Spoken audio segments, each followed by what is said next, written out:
Hello and welcome to a new episode of Orenda Power. Today we will discuss how I aggressively messed up, screwed up my fish room, and it's going to be a cautionary tale for all of you so you don't make the same mistake and risk the life of your fish like I did. So let's check out the new fishes and explain why I was so reluctant to do any new videos in the past week. Our misadventure began with Napoleon, my female crebensis, formerly known as the queen of the 26-gallon tropical aquarium. She saw the arrival of new cichlid with a really bad eye, and she decided to bully my jewel cichlid as well as my dolphin cichlid. So I had to do something, and I decided to place both of the new species in the goldfish aquarium. Everything was fine for a few days, and I had to go to my sister's home to celebrate Easter. Strangely though, I got caught in this weird sickness, and I had to stay there for 2 days, constantly sleeping. When I returned home to see how the fish were doing, everything was chaos. The jewel cichlid had done quite a lot of substantial damage to the goldfish, and even one of them, Bob, was missing. Seeing all of this occur, I decided something had to be done. So I decided to do what cichlid keepers often do: overstock the aquarium with more species of cichlid to try to dilute the aggression. Boy, was I wrong. I tried my best, but I was wrong. I got a couple of electric blue acara and a couple of firemouth cichlid, as well as some new plants and a lot of plan to do great stuff. Also got a brand new German blue ram gold coloration. That wasn't enough for me though, and I decided to rescape the 44-gallon aquarium to accommodate all the new fish. I've placed more rock structure, I've placed more plants, I've opened up the front of the aquarium, places more fern on the top to allow more coverage. I did everything I could, but it wasn't enough. Sadly, all of my great attempts were simply not enough. So I had to remove the electric blue acaras from the 44-gallon aquarium for the sake of all the other fish. It was really disappointed, but we have to remember everything they caused. First and foremost, the biggest loss, Bob, the calico telescope eye goldfish. The cichlid not only caused damage to the young goldfish though. The older goldfish, such as RP, Orenda Power, and even Ghost, were also damaged. Their fins broke down and torn apart. Even the angelfish suffered from the bullying. For some reason though, the gouramis were left unscathed for the most part, except for the weaker pearl gourami in the back. It was pretty surprising for me to see all of the damaged. The fish were missing scales, the fins were terrorized, and I had to remove all the aggressive cichlid of this aquarium, and this is what I did. So it took me quite a lot of time, but I finally managed to capture both the electric blue acaras, the jewel cichlid, and also the less aggressive but yet still problematic female firemouth cichlids.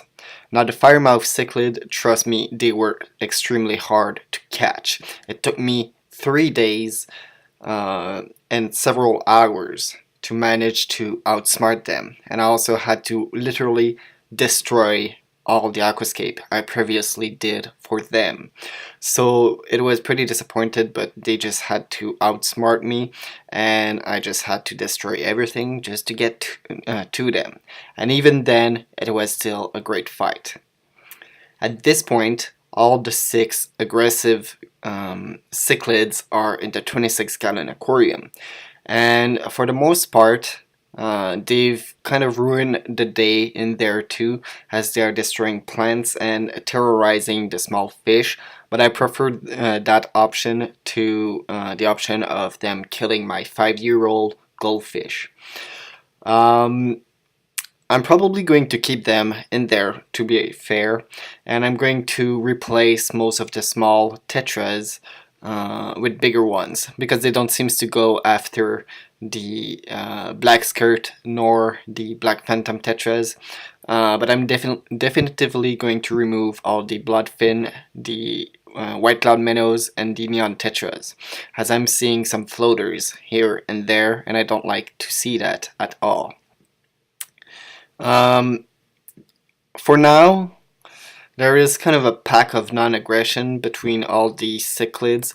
There is like one big electric blue acara being the boss of the aquarium, then the firemouth cichlid are second in position, and finally the jewel cichlid. Since they are still very young and small, they're kind of in the bottom of the hierarchy, but everything can change in a matter of weeks and months. Anyway, they're destroying the plants, but I don't care that much at this point. The plants were fairly cheap. What I want to say for a last word for this episode is be careful what you keep with goldfish. There really isn't a lot of fish that can go with goldfish, and if you are not careful enough, you can literally kill your favorite pet. So this is a sad moral and end of the story, but I do assume it is important for me to share when I do mistake, for all of you guys not to repeat it. In the future, I'm pretty much going to try to keep goldfish with only snails, dojo loaches, weather loaches, and other fish that won't fin nip them. I'm pretty much done trying to keep them with aggressive fish. It's just not worth it. I've seen the damage a few cichlid can do in a very short span of time, and I'm not going to repeat that mistake again. For the cichlid in the future, I really want to keep them in a much bigger aquarium with sand as a substrate and with plenty of rock and plants. I'm going to do several videos about rocks, so how I collected the rock seen in my video, and how I disinfected them for my use for aquascape, and you will be able to see a different usage that I'm doing with those rocks, because like it or not, I destroyed my aquascape like 3 times at this point, so you can see some pretty cool option. I'm going to make sure none of the fish injured themselves on the rocks, and let me know what you think of all of this video, all of my mistake, how I could have avoided them, and if you want to bully me in the comment section for this one, I won't be too surprised. I mean, obviously I lost a goldfish, and I've almost killed the entirety of my aquarium with a simple mistake that I could have avoided. So, I'm just trying to show everyone that I do make mistakes, and I do learn from these mistakes. And you should too. So thanks for watching, and I will see you all real soon. And in a more positive note, Ghost and RP are actually recovering, so that is good. Bye!